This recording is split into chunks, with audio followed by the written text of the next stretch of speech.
Hello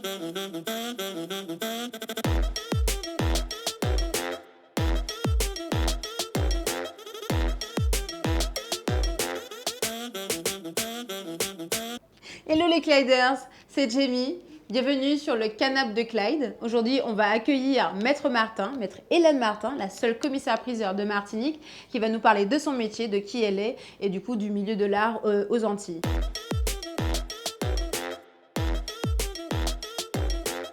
Du coup, Maître Martin, bonjour. Bonjour Jamie. Bienvenue sur le canapé de Clyde. Donc j'espère qu'on n'a pas trop chamboulé votre agenda de ministre. Comme je peux, si je m'en souviens bien, c'était quelque chose de très mouvementé à la maison de vente. Du coup, qui êtes-vous? Que faites-vous? Et pourquoi vous êtes là? Pourquoi je suis là? Parce que j'ai répondu à une invitation. C'est Clyde. Merci. Il est curieux, il veut toujours savoir. Merci beaucoup. Avec plaisir. Je m'appelle Hélène Martin, je suis martiniquaise. J'ai fait la plus grande partie de mes études au campus de Schellcher et puis après je suis partie sur le continent, comme on dit, à Paris, pour terminer, pour faire les histoires de l'art, j'allais dire. Les histoires de l'art, il n'y a pas qu'une seule histoire, Non. effectivement, il y en a plusieurs. Et pour intégrer le cursus de commissaire-priseur, métier que je voulais faire depuis très longtemps et que j'ai réussi à obtenir. Félicitations, Maître Martin. Ça fait combien de temps du coup que vous exercez? Ça va faire 5 ans. 5 ans, mais avec beaucoup de variations, d'épisodes, d'aventures, de péripéties. Si quelqu'un de Netflix m'entend, je suis là. Avec grand plaisir, mais écoutez Netflix. Je peux fournir le script. Super. Et du coup, alors qu'est-ce que c'est que le métier de commissaire-priseur? Pour ceux qui ne connaissent pas, en quoi ça consiste? Quel est pas exactement le parcours, mais comment ça se déroule? Commissaire-priseur, déjà, c'est quelqu'un qui doit être curieux, qui s'intéresse à la vie, aux choses, aux objets et aux histoires autour de ces objets. Donc, être commissaire-priseur, c'est savoir regarder un objet, comment il est fait, pourquoi il est fait, et puis savoir quelle est sa place sur le marché, donc combien il vaut. Sa valeur, du coup. Ça, c'est le cœur du métier. C'est ce qu'on appelle faire des inventaires. Donc, tous les jours, j'en fais. Là, je reviens d'un inventaire et demain matin, je repars en inventaire. Et ce qu'on connaît le plus de ce métier, c'est la fin du fin, c'est le bout de la chaîne de l'inventaire, c'est la vente. D'accord. La vente aux enchères. Et les enchères, c'est tout simplement un système qui permet à n'importe qui a les liquidités sur lui, de venir à une vente, de s'y intéresser, de trouver l'objet de son choix et de l'acheter tout de suite, juste parce que le commissaire-priseur a tapé du marteau. Alors, il paraît que Maître Martin, que vous êtes venu avec un marteau. Oui, il est... Dans la voiture. Non. Je sais dans quel sac il est. On va le chercher peut-être tout à l'heure. Il est là, le marteau personnalisé, il est avec moi. Oui. D'accord. Et du coup, alors, quand vous me dites la partie des inventaires, qu'est-ce qu'un inventaire? Comment ça se passe? Comment ça se déroule? Et est-ce que n'importe qui peut faire un inventaire et vous le soumettre, par exemple? Parce qu'il y a plein de gens qui pensent que l'inventaire, c'est quelque chose de... On recense, faites une liste d'objets. Mais concrètement, qu'est-ce que c'est? Un inventaire, déjà, c'est un descriptif qu'on essaye d'aboutir le plus possible. On essaye de faire en sorte qu'il soit le plus précis, en tout cas dans notre profession. Donc ça répond à un canevas particulier, on a une manière de le présenter. En plus, on agrémente avec des photos. Et cet inventaire, il sert souvent aux personnes pour savoir qu'est-ce qu'ils ont dans leur patrimoine, combien ça vaut aussi. Et puis, ça leur permet de faire des choses diverses et variées avec. Par exemple, des héritiers peuvent décider de partager une succession. Par exemple aussi, un associé qui voudrait vendre ses parts à quelqu'un d'autre dans une société pourrait demander un inventaire à un moment précis de son entreprise avec des valeurs qui ne seront pas comptables, ni, j'ai envie de dire, ni trop financières, mais elles seront des valeurs marchandes, des valeurs donc de marché que nous, commissaires-priseurs, on peut fournir. Il y a plein de cas de figure. Par exemple, quand on a des confiscations du gouvernement aussi, on nous demande des fois des inventaires, des choses qui sont confisquées. Pareil pour tout ce qui est le contentieux des entreprises en difficulté. C'est très très varié et puis voilà, on a la chance de voir beaucoup d'objets très différents. D'accord. Et donc par rapport à l'huissier, par exemple, l'huissier de justice, alors Clyde a entendu dire que le métier de huissier de justice et commissaire-priseur n'existe plus dans leurs termes, mais qui se sont ralliés pour être commissaires de justice, si je ne dis pas de bêtises. C'est un nouveau terme, c'est Voilà. une fusion effectivement qui aura lieu dans quelques mois, donc on n'y est pas encore. L'objectif du gouvernement au moment où il a pondu cette loi et toutes ces modifications, c'était de penser faire une grande profession qu'on appelle profession de l'exécution. Donc on parle uniquement du volet commissaire-priseur judiciaire, donc celui qui agit pour les tribunaux, qui agit pour des agences gouvernementales ou pour des officiers ministériels comme les notaires, les huissiers. Et le gouvernement a pensé qu'on était la même profession et qu'il pouvait ajouter un maçon plus un architecte. Donc on va se retrouver avec les huissiers qui, eux, ont un panel beaucoup plus large que nous. Nous, notre cœur de métier, c'est les inventaires, les ventes aux enchères sur tous les objets.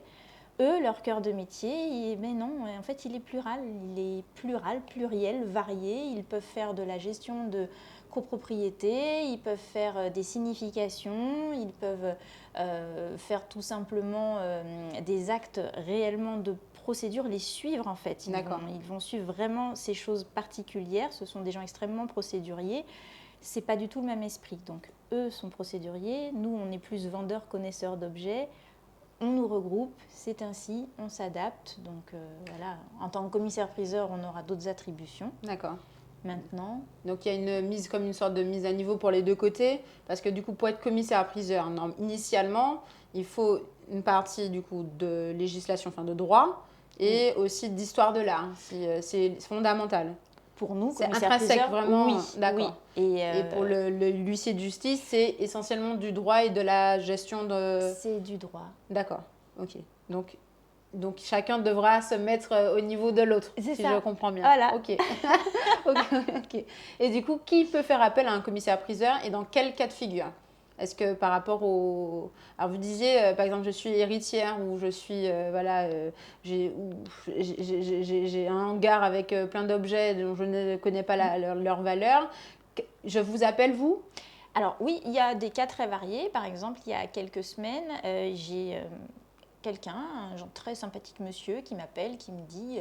Voilà, malheureusement, ma femme voilà, est partie, je suis veuf et j'ai des bijoux d'elle, je n'ai pas d'enfant, elle n'a pas de frère, elle n'a pas de sœur, le notaire m'a désigné comme seul héritier, j'ai gardé les bijoux un certain temps, maintenant je souhaite vendre. D'accord.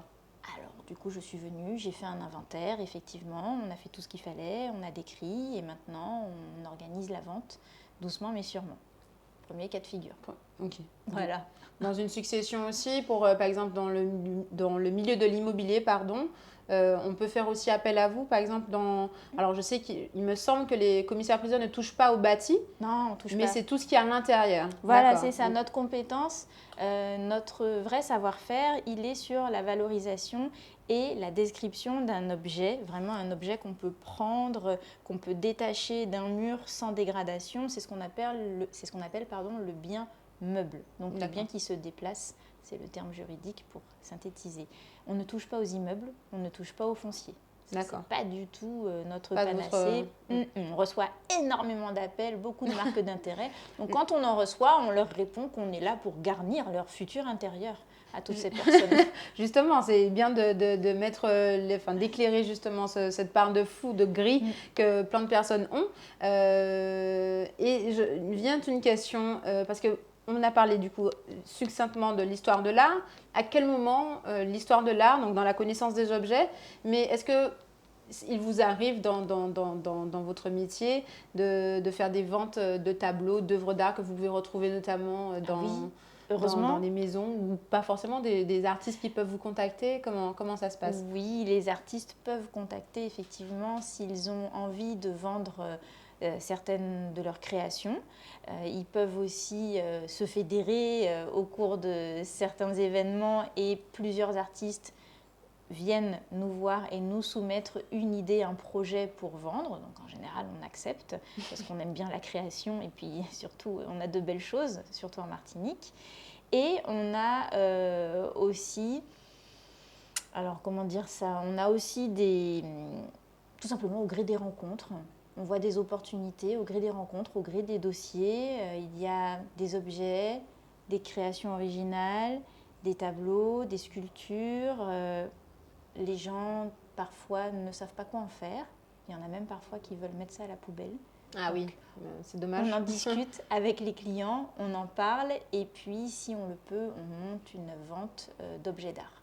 Et quel est votre rapport, Maître Martin, avec le marché de l'art de façon générale et même l'art aux Antilles, en Martinique et ailleurs? Alors déjà, je suis bluffée par le potentiel qu'on a en Martinique, Oui. plus largement aussi aux Antilles. On a vraiment un vivier extraordinaire d'artistes et de personnes très talentueuses qui ont beaucoup de choses à dire. Je crois même qu'ici, chez vous, il y a quelque chose en cours. Une petite exposition effectivement de Babou Floro.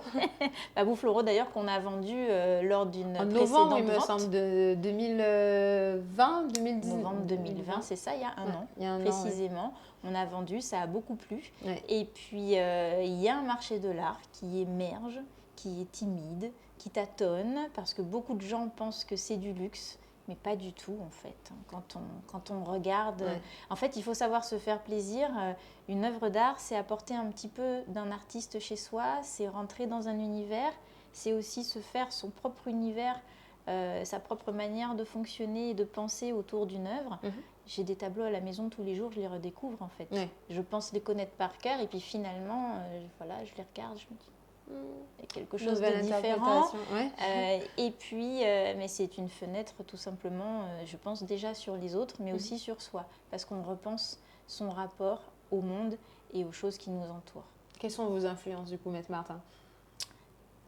À quel sujet? Tout point de vue. Tout point de vue, vos influences artistiques, culturelles, l'envie d'œuvrer dans ce métier justement de commissariat. Qu'est-ce qui vous a influencé? Comment vous êtes tombé dedans?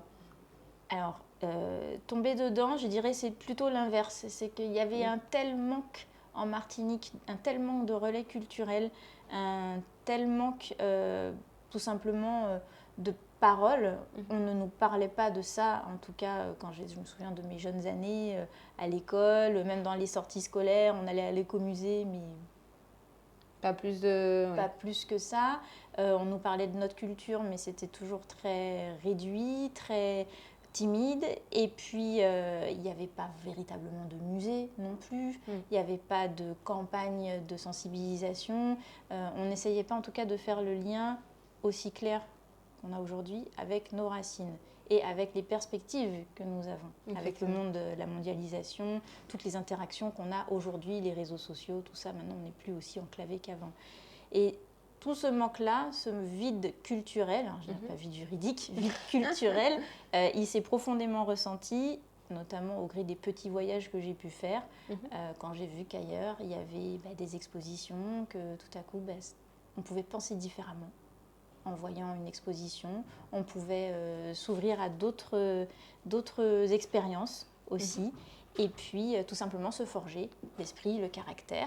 Donc, petit à petit, je me suis dit, tiens, c'est pas mal quand même, c'est bien ce métier, ça fait les deux, il y a de la rigueur et puis un petit peu d'artistique, alors pourquoi pas? Pourquoi pas? Et qu'est-ce que Maître Martin, du coup, pas Maître Martin, mais qu'est-ce que l'Hélène d'aujourd'hui dirait à celle d'hier?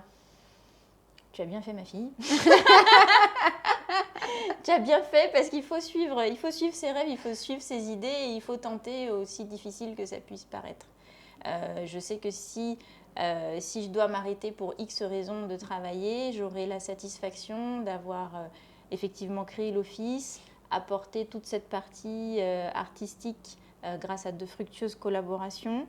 Je peux être heureuse d'avoir tenté quelque chose, d'avoir éveillé aussi la sensibilité de personnes que je ne connais pas et de personnes que je connais également. Moi, ça m'a fait très plaisir de voir des amis qui étaient venus juste pour soutenir les ventes d'œuvres d'art qu'on avait faites. Et sur un coup de cœur, et non pas sur un coup de tête, ces personnes ont acheté dans la vente. Elles sont venues me voir après, elles m'ont dit « mais je ne pensais pas acheter, je n'étais pas venue pour ça, j'étais juste venue pour te faire un petit câlin d'amitié. » Et puis la consécration du coup. Et depuis, ces personnes-là continuent de collectionner, même si elles ne passent pas aux enchères. elles se sont frayées un chemin dans ce Dans le milieu artistique. De temps en temps, ces personnes achètent aussi pour les enfants qui, du coup, eux-mêmes sont sensibilisés à cela. C'est important, ça fait vivre les artistes, on redécore aussi son intérieur, on l'agrémente parce que c'est au-delà de la décoration, tout ça. C'est vraiment une essence que vous rapportez chez vous quand vous achetez une œuvre. Et au-delà de l'essence, c'est aussi œuvrer, participer à la valorisation du patrimoine local, du coup. Oui, je pense que vraiment, les artistes d'aujourd'hui ont considérablement des choses à montrer, à dire. Ils n'ont pas suffisamment de relais et c'est très touchant. Ils ont des façons très différentes de procéder, de s'émanciper de certains codes aussi. On est quand même une société très métissée, avec beaucoup d'influences, beaucoup de mélanges et en même temps une identité très forte. Et on retrouve tous ces aspects-là dans la création. Chez tous, j'ai envie de dire. Même de la peinture la plus lisse à la sculpture la plus abrupte et la plus crénelée, on va quand même retrouver des traits communs et puis un discours très fort. On a plein de choses à dire. Et qu'est-ce que ça, en quoi ça participe, pourquoi acheter par exemple dans une vente aux enchères par exemple, que d'acheter dans une galerie ou que je dise bien, l'achat des deux est aussi important, mais quelle est la plus-value pour l'artiste par exemple d'acheter qu'un client achète chez Maître Martin, Martinique en chair. Alors, je ne vais surtout pas dévaluer le travail des galeristes qui est formidable. Non, justement. Parce que les galeristes font vraiment un travail de promotion des artistes. Ils font tout il faut mettre vraiment tout en œuvre pour trouver des acheteurs et pour montrer que les artistes sont là, qu'ils existent et qu'ils font des choses extraordinaires. La différence, c'est que le galeriste va proposer des prix qui seront en fonction d'un certain segment du marché. D'accord. Je ne vais pas être trop technique. Le galeriste, avec l'artiste, va créer un prix. L'artiste qui vient chez le commissaire-priseur va devoir répondre à la loi du marché. C'est-à-dire que la vente aux enchères, elle est publique. Donc, c'est la confrontation des offres du public, donc une personne qui monte sur une autre et une autre qui monte sur la dernière, etc. C'est cette confrontation qui va arriver au juste prix. D'accord. Okay. À ce moment-là, l'œuvre va faire tel prix. Ça ne veut pas dire qu'elle aura le même prix dans 3 semaines, 1 mois, 2 ans, 50 ans, mais à ce moment-là, ce prix-là sera le prix le plus pertinent. D'accord. Et en soi, c'est un certain respect du vendeur, donc de l'artiste la plupart du temps, puisque sa valeur est reconnue, et d'autre part, c'est aussi le respect de l'acheteur. Du coup, il n'a pas l'impression d'avoir ni trop payé, ni trop peu payé. Donc, on est vraiment sur une balance. Juste prix, à peu près. Voilà, c'est ça, on est sur une balance. Et puis, bien sûr, on fait aussi le travail de promotion de l'artiste. On est là pour ça quand même, on est là pour le vendre. Et la petite différence également, c'est qu'en passant par un commissaire-priseur et une vente publique, l'artiste acquiert une cote publique. On en vient, justement. Vous m'ôtez les mots de la bouche, Maître Martin. La cotation, en fait, c'est un référencement des artistes avec une certaine échelle des prix. Il y a différentes façons d'entendre le mot cotation. Tout artiste est coté, clairement. Oui, bien sûr. À partir du moment où il vend, il est coté. Maintenant, c'est comment il vend. Est-ce qu'il a une cotation privée galeriste ou est-ce qu'il a une cotation vente aux enchères publique? Voilà. Je pense que ça éclairera plus d'un. Et du coup, Maître Martin, si vous deviez refaire votre vie, là, maintenant, tout de suite, on vous donnait toutes les clés pour être quelqu'un d'autre, qui vous seriez? Quelqu'un de connu ou pas connu? C'est libre à vous, libre à vous. Bonne question, ça. Alors, ça peut être aussi, pas forcément vous référer à quelqu'un qui existe, hein, ça peut être un métier, peut-être quelque chose en animal. Pourquoi pas? Non, en fait, j'aimerais avoir plusieurs vies en une. Alors, est-ce que je peux répondre ça? Ah oui, bien sûr. Pour faire quoi du coup? Simultanément?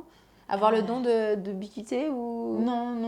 Déjà, la téléportation, ça, ce serait chouette. Un jour, je suis sûre qu'on y arrivera. Mais est-ce que le moi qui est là et qui se téléporte, Du coup, est-ce que c'est toujours le même mois? Il y a une question comme ça. Alors là, je pense qu'on a perdu 2-3 On personnes. va perdre, oui, là, on est clairement en philosophie de comptoir. C'est compliqué comme question, fallait me la demander avant, j'aurais réfléchi. Non, c'est la spontanéité, Maître Martin. Là, la on spontanéité. Clyde est spontané, il est Mais curieux. aujourd'hui, je peux il dire est quelque chose et demain, ce sera autre chose. Hein. C'est les aléas de la vie. Ben là, aujourd'hui, clairement, maintenant, tout de suite, pilote d'avion, mais pilote de petits coucous. Petits coucous. Les petits coucous les plus dangereux du monde, avec les atterrissages les plus spectaculaires. Oui, alors. Ouais. Excusez-moi. Je vous ai perdu. Non, mais je connais les petits coucous, mais je ne m'attendais pas à... Non, on parle pas des horloges. Non. En plus, vous savez... Alors, quel est le... Est-ce que vous savez, rien à voir, quel est le... Si je pose la question, c'est parce qu'il y a un rapport. Hein. La mascotte, je perds mes mots, la mascotte de Clyde. Alors, j'ai dit que c'est un rapport. Maître Martin, vous qui avez l'esprit vif, on a parlé de petits coucous, d'horloges, d'avions. Un perroquet. Non, c'était pas loin. Mais c'est un volatile, c'est un volatile. C'est un volatile. Oui. Une poule. Caquette. La vaisselle, il faut être drôle. Un colibri. Non, mais on a parlé. Qu'est-ce qu'il y a dans le coucou en général? Un petit oiseau. Un petit oiseau. Oui, quel oiseau en général? C'est une excellente question. Ça peut être un merle, ça peut être plein de choses. Je doute que merle. Soit dans un coucou. Dans une horloge, mais pourquoi pas? On peut aller vraiment, je suis très inspirée. C'est un animal qui est un synonyme de sympa. Je les ai perdus. Et moi aussi. Une chouette. Parce que c'est chouette. Qu'est-ce qu'on va faire de cette séquence? Je sais pas. Il va falloir couper. Pas du tout. Ça va rester. Et du coup, Maître Martin, sur cette tonalité, je vais vous demander de piocher une petite... Un chouette papier? Un chouette papier. Oui. Un chouette papier. Vous avez de l'humour, dis donc. J'ai dit cet après-midi, je suis lancée. Mais il ne faut pas m'inviter les après-midi. Ah, mais si, au contraire. Ah, mais non. On sache un peu, Clyde, il aime bien ça. Et je lis ou je lis pas? Ah, vous lisez à haute voix. Alors, attention, quand c'est écrit nom de votre métier, il faut dire le nom de votre métier et pas lire nom de votre métier. Elle est formidable. Quels sont vos hobbies? Ah, quels sont vos hobbies, Maître Martin? Moi-même, je ne sais pas. Ah. Mais en fait, je ne vous connais pas. Quels sont vos hobbies? Les hobbies, les vrais? Ah, les vrais. Il y a des faux hobbies, on veut tout savoir. Enfin, Clyde, pas moi. Hein. Plier le linge propre.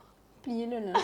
Ça, c'est déjà un premier hobby. Non, mais c'est vrai. Vous vous amusez à plier le linge parce que le hobby, le principe... J'adore. Non, vraiment, c'est une sacrée confidence que je fais là. Alors là, je suis toute, les amis et la famille vous amènent le linge. Non, ils m'appellent pour que je vienne plier le linge. C'est une passion. Voilà. Ah oui, d'accord. Alors là, on n'avait jamais. Alors, il y a ça. Jamais eu. Il y a ça, mais non. Sinon, voilà. Alors, je n'ai pas du tout la main verte, mais j'adore les plantes. Le jardiner. Voilà. Surtout mais vous tuez les plantes alors? Non, puisque finalement, certaines émergent. Je ne dirais pas qu'elles poussent, elles émergent. Elles émergent. Comme elles peuvent, elles émergent. Certaines, elles sont dures à cuire, donc elles restent avec nous, c'est bien. Mais mon fils aussi m'aide beaucoup. Ah, vous avez un fils? Oui, voilà, il fait partie des hobbies. C'est le premier. Vous vous occupez de votre fils. C'est pas mal. Non, alors après, il y en a plusieurs, faute de temps, que je n'ai plus l'occasion. Si vous aviez le temps de faire. Si j'avais le temps, du snorkeling. Snorkeling, ok. Ouais, vous aimez grimper et glisser dans des cascades? Alors, pas à ce point-là, chère Jamie. Je suis plutôt nager avec les poissons. C'est plutôt ça, voilà. Nager avec les poissons. La mer, c'est quelque chose de formidable. On a une connexion forte en plus en Martinique, donc ça. D'accord. Oui. Voilà. Et mettez masque et tuba. Par exemple, quel est le spot? Le spot to be? Le spot? Oui. To go? Anse du Four, c'est bien. Anse du Four. Anse du Four, c'est chouette. Hein. Point Y et tout, c'est là? Ouais. D'accord. Et même à un moment donné, il y a quelques failles, ça fait un peu peur. Mais c'est bien, on en vient à la théorie du sublime artistique. Qui est donc, du coup? C'est beau. C'est beau, mais... C'est beau, c'est effrayant, on a envie d'y aller, on se sent à deux doigts d'être engouffré dans un vide intersidéral qui va nous avaler et on prend conscience de notre essence d'être humain, du fait qu'on est en vie face à ce danger qui est palpable, mais dans lequel on ne va pas, et qui nous attire. C'était beau. Ah, c'était... je ne m'attendais pas du tout, mais c'était très intéressant. Et puis il y a des hobbies aussi qui sont cycliques. Par exemple, à cette période de l'année, on ne peut plus m'arrêter. Je fais des Noël. biscuits de Noël. Ah oui, ça Alors là, voilà. je pensais que justement vous alliez parler de ça. Les biscuits de Noël. Noël. Mais oui, et puis Noël, oui, bien sûr. Ça, le super hobby de l'année, c'est de faire le sapin à l'office. Là, Du coup, l'office, pour ceux qui ne savent c'est pas, le bureau. Voilà, c'est le bureau. c'est le nom D'accord. qu'on donne à un bureau d'un officier ministériel. Donc c'est aussi le titre qu'on a, titre gonflant. Je vous ai dit l'agenda du ministre. Et donc à cette période, pendant que tout le monde travaille, à un moment donné, ça me prend comme ça. Je sors le sapin, je prends toutes les décorations et je demande à tout le monde de m'aider. Je pense que Clyde connaît quelqu'un qui s'en souvient. Du coup... Mais il y a plein d'autres hobbies. Après, maintenant, pour tous les énumérer, c'est vrai que c'est ça va être un peu... déjà pas mal. Ouais. Et du coup, pour être un bon commissaire-priseur, c'est la dernière question. Quelles sont les qualités requises si quelqu'un demain matin voudrait se lancer dans le commissariat? Au-delà de la curiosité, il faut savoir se remettre en question. Ce n'est pas tout de savoir vendre, il faut savoir, après une vente, est-ce qu'on a été bon avec son public? Est-ce qu'on a eu une bonne connexion? Est-ce qu'on a pu donner de la bonne énergie? Est-ce qu'on a su recevoir les énergies aussi qu'on nous donne? Parce que c'est un dialogue verbal, non verbal, les gens enchérissent des fois avec des coups d'épaule. Enfin, c'est parfois très subtil, les ventes aux enchères, c'est très animé, parfois trop silencieux aussi. Les ambiances sont toutes différentes. Pour être un bon commissaire-priseur, je pense qu'il faut surtout toujours garder les pieds sur terre parce qu'on peut avoir 1001 façons de vendre. On peut vendre tout simplement pour des projets prestigieux. On peut vendre aussi dans des contextes difficiles. Ça nous arrive régulièrement de faire ce qu'on appelle des ventes en ville. Donc voilà, on n'est pas forcément très bien entouré autour, on n'est pas forcément très bien accueilli. Toujours rester humble et quand une vente marche, ou même quand elle ne marche pas, savoir où est-ce qu'on a été bon, où est-ce qu'on n'a pas été bon, comment on peut améliorer ça, comment on peut toujours améliorer cette technique de vente et apporter de la satisfaction. Je pense qu'il ne faut pas penser qu'à l'office et aux produits qu'on génère pour ces vendeurs. Il faut surtout se positionner en tant que... il faut surtout se positionner sur une pertinence. D'accord. Je vois le métier comme ça. Je ne me vois pas faire du chiffre. Ce n'est pas du tout la vie que j'ai souhaité. Ouais. J'aurais pu travailler sur le continent, répondre à des offres d'emploi bien rémunérées, voir beaucoup de commodes Louis XV. Mais après, bon... Voilà, j'avais pas envie. Je souhaitais pas passer à côté de la création contemporaine parce que pour moi, il manquait ce relais-là. Donc, je fais ce que je peux avec les petits moyens que j'ai pour donner une visibilité aux artistes et à tous les relais artistiques que je rencontre. Et puis, je trouve que vraiment, il y a plein de choses à faire en Martinique. Je suis d'accord. Je vous remercie en tout cas, Maître Martin. C'était un plaisir de vous rencontrer sur le canapé de Clyde. Merci. J'espère que vous avez passé un très bon moment. Très bien. Et puis, on a beaucoup ri d'ailleurs. Désolée les Clyders pour ces petites apartés drôles. On a trouvé ça drôle, donc c'est forcément drôle. Et merci et à un prochain épisode. À bientôt. Non, mais en fait, ce qui est génial, c'est que quand tu mets tes céréales avant le lait, le but n'est pas que ta céréale soit molle après. Tu dois être dans un entre-deux. Tu dois avoir du croustillant, tout comme tu dois avoir un petit peu cette humectation. Science. Les criquets. Tu sais quoi? Céréales, lait, bol, vas-y, on tente.